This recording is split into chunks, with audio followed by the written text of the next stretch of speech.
今天推荐剪映字幕预设，有弹幕效果的，还有破碎效果、字幕翻转效果的。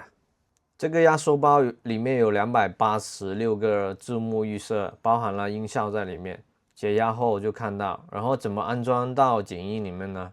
我们直接打开剪映，然后点设置这里，然后点全局设置，这里找到下载位置，素材下载位置，然后直接点击文件，再返回，然后这个第3个文件 P 开头的这个，然后点进来，然后再 C 开头的第2个点进去，再第1个 P 开头，里面是保存预设的，然后我们直接打开我们要拉进来的预设，直接拖动进来就 OK 了。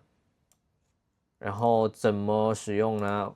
第一次拖进来的话要重启才会显示。我们打开，然后找到我的个人预设，点进我，然后点进个人预设，它就会出现在这里了。